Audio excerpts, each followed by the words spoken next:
We are recording now. It is James Whelan speaking to you live, not really live, but from the studios of Crow's Nest, where I am wall-to-wall boxes. It is the Theory of Thing podcast, everything you need to know about investing, brought to you by the Australian Mutual Funds Exchange, ampex.com. Go and check it out. I am joined, no advice, general in nature. You know the deal about that one. I'm going to get that right. Unscripted, unrehearsed. I'm live, or not live. What is it? It's live that I'm recording it, but it's I'm here from the Crow's Nest place, where wall-to-wall boxes. I'm standing up here, shifting my house. Going to go back to the Northbridge deck and get into it there. I'm joined by Heath Moss of HLM Investments. Heath, how are you now? Very well, thanks, mate. I hope you're well, and I hope our viewers and listeners are all well. Mate, the clunkiest introduction I could possibly imagine. I'm sorry about that. You stumbled through it.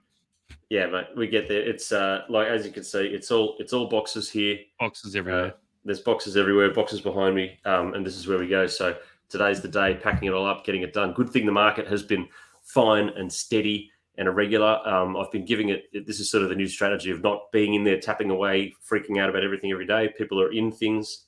There's no big moves that are being made. It's always for the best. I'd say that this week probably proved that point quite eruditely. There you go. Eruditely? Mm-hmm. Go with that. Mm-hmm. Mate, you want to give us the wrap? Yeah, mate. It's been a good week, actually, for US and now today, because the Australian market's up 1.3% this morning, the Australian market as well. So, yeah, the US is up over about 1% for the week. We saw ARM IPO last night, and it was up 25% over its listing price. So I think it was $51 price, and it ended up around 63, 64. So really strong night. And I don't think anyone's surprised by that. I mean, given that AI and semiconductors and that are still pretty hot, that whole discussion, it was always going to open up quite well. So we'll wait and see how that goes. But US data came out last night. Headline retail figures were strong. But it's a little bit deceiving. Most of that was at the pump, at the gasoline pump, with petrol prices up quite a bit over in the US. The core measure for retail sales, which goes into GDP, was only up 0.1%. So that's probably a better measure to take a look at. So I think the US consumer still is struggling, or starting to struggle, and is only going to start paying up for essentials like your petrol at the pump, etc. So continued jobs losses were pretty good last night as well. So it was more of that narrative of, we're in for a softer landing than a hard landing or no landing sort of scenario. And that's why we've seen markets sort of perform well this week. Yeah, no, it's been a good week. I can see what I've been seeing. Now, one of the things that I did manage to get to, and I'm just going to pull up here with his name so that I've actually got a GlobalX were good enough to have an event. There's a couple of sandwiches, a couple of sliders they had out there. Always good with a burger to get you in there. And they've got the head of their thematic side. His name is Scott, and I do apologize. Scott Helfstein. Okay, yeah. From America, came out, and he's that classic New York guy, but so aggressively bullish on some of the themes that he's got. He gave far and away the best overview of why, and it's been difficult to do so, but why certain parts of the market, especially the NASDAQ, has gone up as significantly as it's gone up this year. And I don't think a lot of people have been able to explain it as well as he has. This is part of you've always got to take time for this. I mean, it's an hour and a half talking to one of the smartest minds in thematics. So thank you to GlobalX. I did promise him I was going to give him a mention for this one. Thank you, GlobalX, for the invite and being able to sit 2 seats away from this very intelligent man talking about thematics. And he did say, so the reasoning behind it was quite simple. All of the stuff about the discounting cash flows when rates rise, he threw all of that out the window. You know what everyone says about, if rate goes up this, then you need to discount the future earnings. That's sort of the thing that people are talking about with tech. And he's just gone, look at the companies that are making up, make the Magnificent Seven. Look at what they've got. They don't have debt. They've got buttloads of cash, and when they need to raise capital, they can do it quite easily. They don't need to go to the traditional debt markets that other companies need to go to, that value companies go to. They're cashed up, they're good to go. They are the value companies. So he's like, it's a complete like it's a moot point. He gave a different Mm. expression. It's in my notes, which I don't have. They're in a box somewhere. But he said it's a complete malarkey. The moot point that is with regards to the discounting the future cash flow doesn't apply to these companies, and they were under-owned coming into the turn of the year, and Yep. that is exactly why that has happened. I just sat there and my mind is blown. Just go. Finally, someone has actually been able to explain it half decently about exactly what it was that's happened on this one, which is great. And the other one that he mentioned, he kicked into, was saying that it was also the other one is that when you're in a slow growth environment, as people are trying to push it towards it, companies that are growing become a hot commodity. Now, I know that's a little bit talking his book, but he's just like, the companies that can do it and are doing it suddenly become the hottest commodities on the street, which is what we've seen with that 7. And that, again, blows my mind. It's just like, these are companies that will grow the economy to the state that they're wanting to do, and not trying to push stuff uphill. And the other clanger that he said is that value, he was a real anti-value sort of situation that was there. Value doesn't grow economies. And so that's sort of what he was talking about, with that the US economy will continue to grow and will continue to be strong, and there's no reason to think that it's going to be anywhere otherwise. We've got and I have to agree with him. There's no reason to think why the US economy won't just continue to be, what it is. That those companies are going to continue to do what they do and do what they do well, and they're a hot commodity in a slower growth environment. Be a part of that growth side. He was fantastic, and he went through a whole bunch of other stuff with the thematics that they did. I'm not going to disclose that one. You had to be in the room. That's part of my IP about what I do. And look, it was great. I was really happy to be a part of that chat that we had today. Yeah, and look, I totally agree. I mean, especially for if you're a quality company able to consistently grow your earnings over time at a decent tick, and you've got you've got a product that everyone wants, or a service that everyone wants, then you deserve that premium, that price to earnings multiple premium. We see it here in Australia with something like a CSL.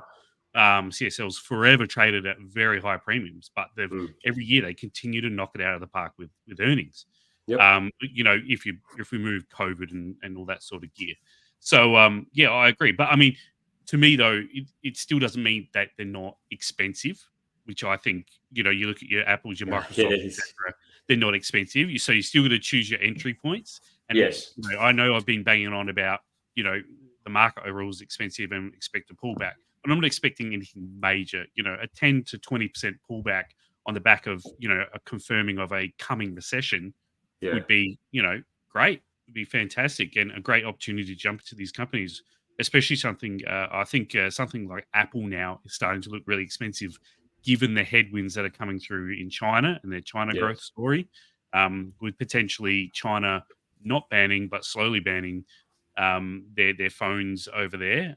But again, on the other side of things, they've got a tailwind coming from India. Their products will soon be pushed out more towards They're under-owned. The physical phone is under-owned in India. No, I was about to say, no one knows more about India than me. There's a few people who know more about India than me, but I consider myself an Indian expert. Oh wow, that's big that I've said that. But be cool. I think that I am. I think I've done enough work on the India stuff for the Australian Mutual Funds Exchange project that they offer that service of actually going into India, which is like no other. Oh, here we go. Here's a spiel. Here's the ad.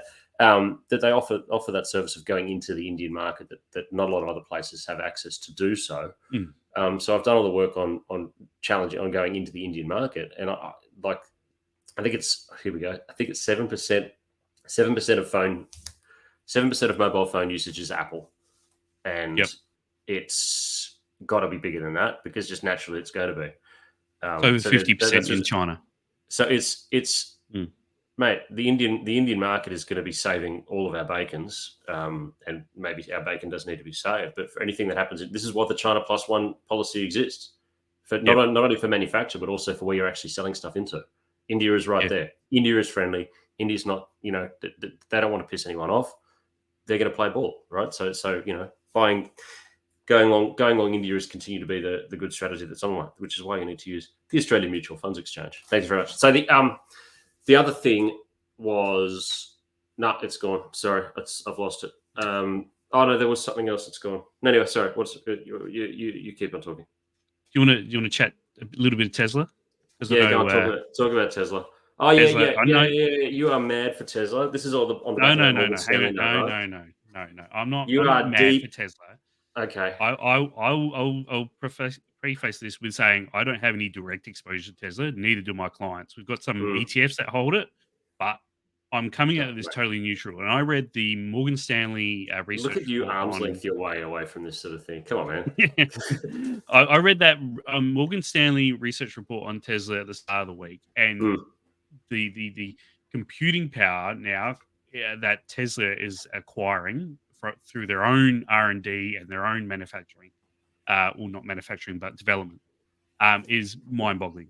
And Mm. some of the statistics, like they're building themselves, they've built themselves a supercomputer called Dojo, and this is what will run and develop and help learn their full service self driving in their Teslas, and at a much better rate. So currently, most of their computing stuff is on NVIDIA GPUs, the A100 and the H100s. Oh, yeah, the Um, H100s. Yeah, yeah, yeah. yep. So, and they've now developed their own chip, the D1, and it's got about so if you put together a tile, and one tile has 25 chips, and two tiles make up a cabinet.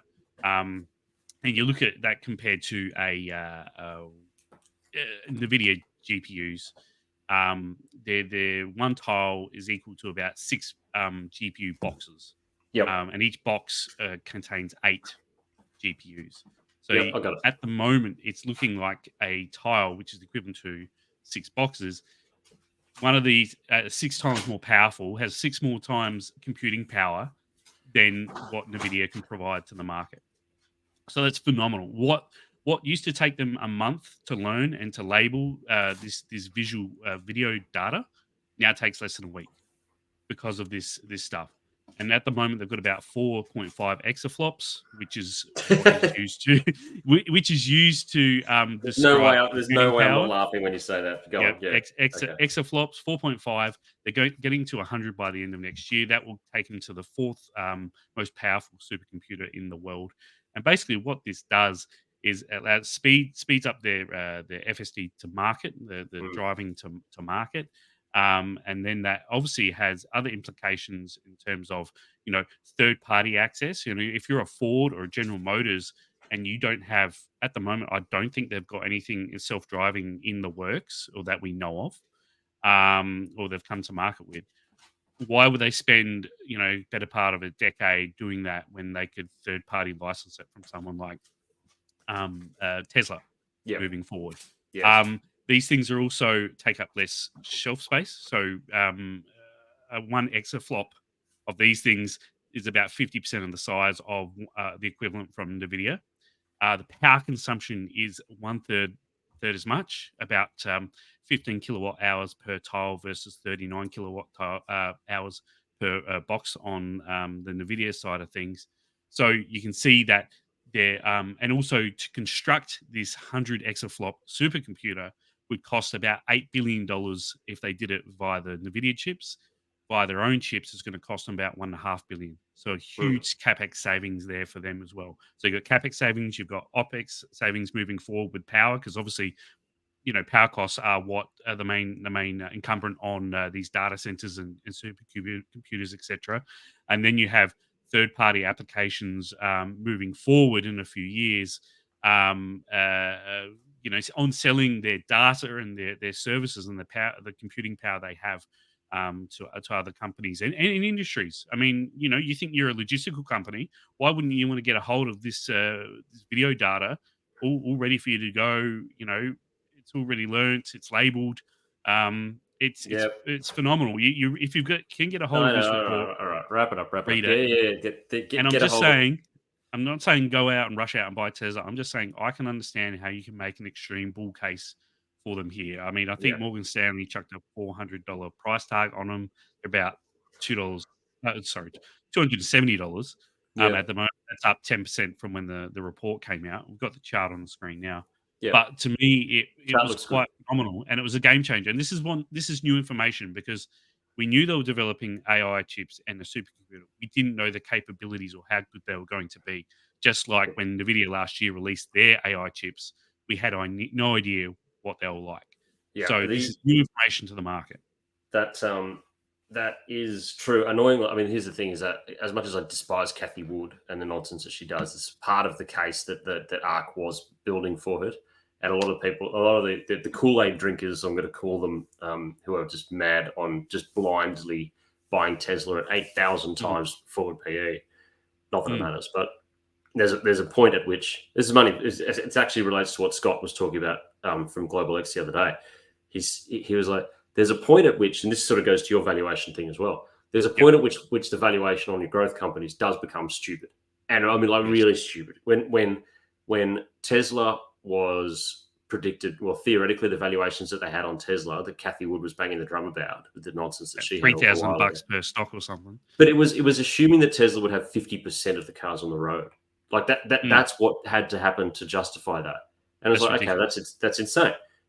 You need to sit down. And he did mention, he's just like, this isn't the first fund that she's blown up. She blew up the Alliance Bernstein one. He said no one talks about that. It was funny that you mentioned that. I forgot about that. But anyway, so potentially the second one that she almost blew up on this one. But the clanger that that he said was, there's a point at which you don't go into that crazy growth. The other thing that the Kool-Aid drinkers for Tesla did mention is that it's not a car company; it's a data company. This reinforces that position on that one. I don't like Tesla because of Elon Musk. But you buy a car company; they're going to make cars. They're going to make cars. That's great. You can buy any car company that's going to make cars. I mean, Mercedes. Again, that was really good. I pulled so much out of an hour and a half talking to one guy that it's given me enough material for months now. He's like, for all of Tesla's, hooting and harring about how great they are with their FSD, Mercedes won that level 3 full self driving race in America. Mercedes has done it. Yeah, but don't forget that it's still in beta. The full thing is supposed to be out the end of this year or start of next year, which will benefit from this supercomputer. Yeah. I mean, the annoying thing is that how many times does Tesla want to say it's right around the corner before you just stop believing that they're there? I don't like them because I think that Elon Musk is a fraud, and I'm not hesitant to say that at all. I think the only reason why he is still in the position that he's in is because he's one of the participants playing the simulation that we're all living in. There's no other explanation for it. I'm sorry, he should have been banned as a CEO after that whole the 420 the 420 stuff. Position. He should not be able to run a company. He shouldn't be able to straight up lie as much as he does and BS the market about things that are coming and just trying to convince people into it and then still selling on the other side and making up malarkey excuses for it. That's he's a tiny man who's managed to grift off a lot of other people's hard work. And look, I'm sure he's extraordinarily intelligent, but I'd just rather not have him in charge of a company. That's all. So you're not going to read his book that's coming out in a month or so? No, no, man. I got my own things to do. I got my own problems. Okay, mate. Footy tips, and then let's go because I got to go unpack some more boxes and actually. Okay, no worries, mate. No worries. Well. We did well last week. Tipped Brisbane on the line. I think it was 14.5 points, and they won that quite easily. Yep. I'm tipping GWS to upset Port this week. $2.28. Even though Port beat them convincingly a few weeks ago here at Adelaide Oval. I think it's a little bit different. Port's got a few injuries. GWS is in ripping form. They are. I just think they're going to come over here and get the job done. And Port will be out straight heads. Can you hear that? Is that a big sound? Big sound. It's a big sound. I want them to make the grand final. I want to play half decent in the grand final. Yeah. So just so we get to play that song again and do the whole big sound thing again. we all believed for about 12 minutes of us believing that GWS might have a chance in that grand final. It's one of the rare grand finals where I just didn't watch the end of it. That and Sydney last year. the New South Wales team is really dominating in grand finals recently. We've got to do better than we are. I think GWS all the way, which is great. Screw Port, can't stand them. I hate Port more than I'm ambivalent towards Collingwood. I think they're a good, respectable team. Can't stand Port. We'll never understand why. There's no real rational thought to it. Hatred is an irrational feeling, but I'm allowed to express my feelings. It's that week. Are you okay week? And to everyone everyone who asked me yesterday, you already knew the answer. So anyway, and that's yeah. So where were we? I think that who's going over to New Zealand? Oh, I think the Melbourne Storm are going to win tonight. And you know what? I think a cheeky couple on the Newcastle Knights away in New Zealand is probably the way to go as well, in the NRL. And then, so what have we got? Melbourne. Yeah, Melbourne to win against the Roosters. That'll be like 30 plus. Melbourne will just completely destroy the Roosters. Say goodnight, boys. And the Knights over there. Look, they give 4.5 for the Knights. You know, take 4.5. Listen to try. I prefer to tweak it. Go 6.5 if you want. Bring the odds down. But yeah, gift. So look, multi that up into whatever you want to do, into a special. Put that into Fiji to beat the Wallabies. Have you seen the time that this game is on? No, it's 1:45 on Monday morning. Oh, I can't do it, man. I just can't live like that anymore. There was a time when I would have been, it's great. It's just like you can't barrel into a week and actually perform at your best. No. And I'm meant to be at my best. With coming off that nonsense, especially watching a Wallabies team that shouldn't really be over there. Anyway, that's it. Could be at 8:30 at night in a prime time, and I still wouldn't be watching it. So. they could literally be in my backyard. Yeah. Have fun, boys. Go for it. I'm inside. I got to get a cup of tea. I've got the AFL. All right. Look, that's enough for today. Fantastic. Thank you for joining us, Heath. Last bids. That's it. Go GWS. Let's hear that big sound. Big sound, mate. You're gonna love it. Sensational. Yep. Go New South Wales and everything that they do. And that's it. I'll talk to you later on, mate. Have yourself a good one. Stay safe. Mark well, everyone. You too. See you later, everyone.